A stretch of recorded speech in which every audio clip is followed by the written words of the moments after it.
Selamat pagi, selamat bertemu Bapak Ibu Saudara-saudara. Shalom, salam sejahtera bagi kita sekalian. Gereja Toraja Jemaat Rama Klasis Makassar Tengah kembali menjumpai Bapak Ibu Saudara-saudara sekalian dalam program Renungan Harian edisi Rabu 24 Maret 2021. Kita akan membaca dan merenungkan firman Tuhan dari Yohanes pasal 11 ayatnya yang ke-45 sampai dengan ayatnya yang ke-50. Sebelum kita membaca dan merenungkan firman-Nya, mari kita mohon pertolongan, kita berdoa. Kita berdoa. Ya Bapa di surga, terima kasih, puji, syukur kepadamu atas kasih dan penyertaan-Mu bagi kami sekalian. Tuhan, menyertai kami melewati kehidupan sehari yang lalu, melewati malam istirahat yang boleh kami nikmati. Dan hari ini Engkau kembali membangunkan kami, menganugerahkan kehidupan dalam hari yang baru, menjadi karunia-Mu bagi kami sekalian.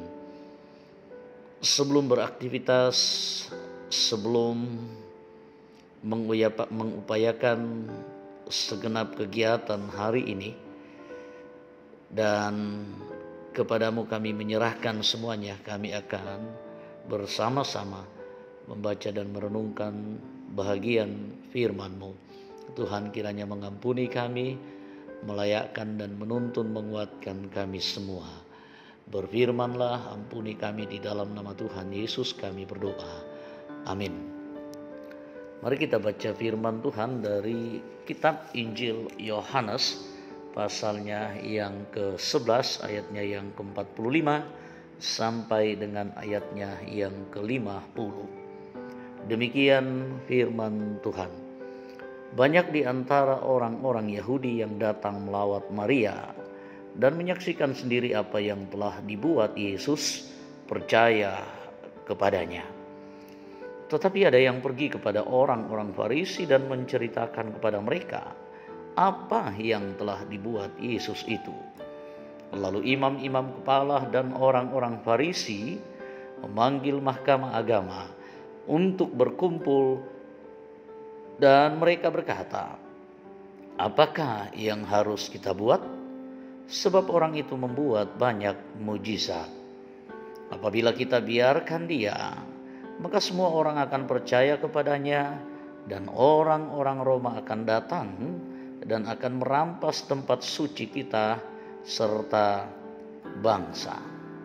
Tetapi seorang di antara mereka, yaitu Kayafas, imam besar pada tahun itu, berkata kepada mereka, "Kamu tidak tahu apa-apa, dan kamu tidak insaf bahwa lebih berguna bagimu jika satu orang mati untuk bangsa kita daripada seluruh bangsa kita ini binasa." Amin. Firman Tuhan. Sampai sedemikian jauh bacaan firman Tuhan pagi hari ini. Tuhan akan menolong kita, menguatkan kita lewat firman-Nya. Kita renungkan firman Tuhan dengan tema kesaksian dalam pengorbanan. Dalam bahasa Toraja dikatakan tong-tong mendadi sabi moi annalan agan mabanda. Dalam bahasa sebelah dikatakan testimony in sacrifice. Demikian yang akan kita renungkan. Bapak Ibu Saudara-saudara yang kekasih di dalam Tuhan, pada salah satu siaran televisi pernah ditanyakan bagaimana keadaan sulit yang pernah dialami oleh Bapak Insinyur Soekarno, mantan Presiden Republik Indonesia, karena dituduh terlibat dalam peristiwa Gerakan 30 SPKI. Beberapa orang berupaya memberikan dukungan untuk melakukan perlawanan kepada pihak yang menuduhnya.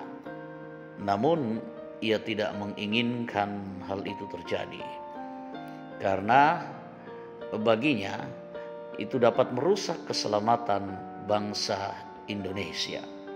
Lalu ia rela mengorbankan dirinya, menderita sampai nafas terakhir demi bangsa Indonesia, bangsa yang Dia cintai ini.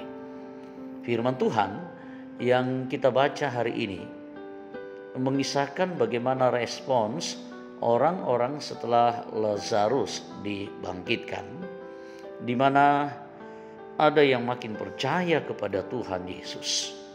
Tetapi berbeda dengan orang Farisi dan imam-imam kepala. Mereka justru menyusun rencana bagaimana agar Yesus disingkirkan dari tengah-tengah rakyat. Sebab menurut pandangan mereka bahwa Yesus inilah ancaman yang besar dalam situasi politik pada saat itu. Bagi mereka, Yesus harus mati apapun alasannya untuk bangsa itu. Menurut pendapat Kayafas sebagai yang menjabat imam besar waktu itu, perlulah Yesus dikorbankan untuk menyelamatkan bangsa Yahudi dari bahaya politik yang ditimbulkan oleh Yesus sendiri. Tetapi menurut rencana Allah, kematiannya adalah untuk keselamatan manusia. Itulah bukti kasih Allah bagi dunia ini. Kasih itu melayani dan selalu bersedia berkorban sebagai pengikut Kristus. Tekanan sering datang menyerang, namun kita percaya bahwa Allah turut bekerja dalam berbagai kesulitan dan mengubahnya menjadi sukacita bagi yang tetap mengasihi Allah. Allah hadir setiap waktu dalam keadaan yang sulit untuk memajukan pemberitaan Injil ke seluruh dunia.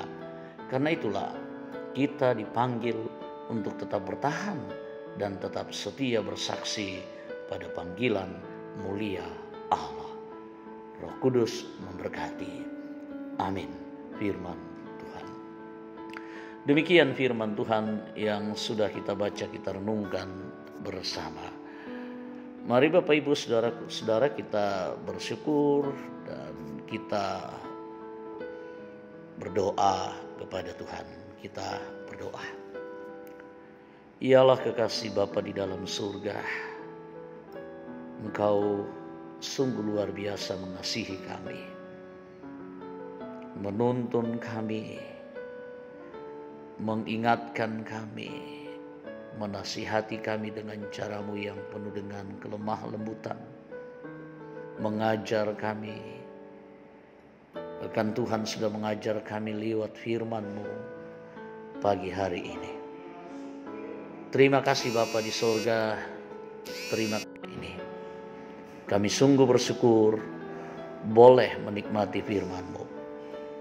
Kuatkan, mampukan kami untuk mengaminkannya, melakukannya, setia pada perkara kerajaan sorga, menjadi pemberita Injil yang real dalam hidup kami. Meskipun keadaan sulit menghampiri, Tuhan menguatkan kami, memberikan pengharapan, keteguhan hati, untuk tetap konsisten dalam melakukan kebenaran dalam berbagai macam cara, dimanapun dan kapan saja. Kuatkan, mampukan kami. Pada saat ini kami datang menaikkan syukur atas kehidupan yang masih Tuhan percayakan kepada kami, tanggung jawab pelayanan yang masih Tuhan berikan kepada kami. Mampukan kami selalu menjalaninya dan mengucap syukur atas semua berkat pertambahan usia, pertambahan jumlah anggota keluarga, kesembuhan dari sakit, dan begitu banyak berkat-Mu. Biarlah syukur kami menyenangkan hati-Mu Tuhan. Dan Tuhan terus memberkati agar semua umat-Mu menikmati kehidupan ini dengan penuh sukacita. Kami percaya juga yang berduka Tuhan menguatkan dan menghiburkan, yang bergumul Tuhan berikan jalan keluar dan pengharapan kepada mereka semua. Kami percaya juga yang berada di dalam kelemahan tubuh, ada begitu sangat banyak keluarga, anggota jemaat-Mu seperti yang dialami oleh Bapak dan Ibu Albertus Toding bersama dengan ponakan Mulih, bersama dengan pendeta Bapak Pendeta JS Maliku, Ibu Pendeta Oktavina Lago, Nyonya Agustina Patongloan, Nyonya Dorce Tumembo, Diaken Nyonya CH Dengen, Nenek Boko, Nyonya Matius Ruru, Bapak Simon Luin, Bapak Ter Andi Lolo, Bapak Yusuf Rante, Bapak Oni Eslak Burlawal, Bapak Devlin Sambo, Bapak Yesa Lulinggi, Oma Keti, Nyonya Margareta Kobong, Bapak Karel Paranoan, Nyonya Ludia Kandola, Nenek Dirga, dan Bapak Yusuf Dengen, Nyonya JS Bane, Hilman, Saudari Naftali Minna, Nyonya Hermin Bongga, Nyonya Yohana Bura, Bapak Agus Mangi, Nyonya Damaris Siri, Bapak Sugeng Prihatno, Bapak Yakobus Pagiling, Nyonya Emba Harudin Dendang, Bapak Yakob Buang, Nyonya Peter Tena, dan Nyonya Hermin Barang Ruse. Dan mungkin masih banyak lagi yang tak tersebut namanya. Tuhan berikan yang terbaik, kesembuhan, kekuatan iman bagi mereka semuanya. Kami serahkan aktivitas kami, hidup kami, pelayanan kami, kerja kami, usaha kami hari ini ke dalam tangan Tuhan berperkara, memberkati kami semuanya. Ampuni kami, sambut sempurnakan doa kami, di dalam nama Tuhan Yesus kami berdoa kepadamu ya Bapa di sorga. Amin. Firman Tuhan, dan amin atas semua kasih dan penyertaan Tuhan bagi kita sekalian. Dan kepada kita sekalian, selamat menikmati firman Tuhan, karunia Tuhan hari ini. Jalani kehidupan kita dengan penuh kesetiaan, Tuhan akan memberkati kita semuanya. Selamat pagi, selamat beraktivitas. Immanuel, sampai jumpa di lain waktu dan kesempatan. Roh Kudus menolong kita.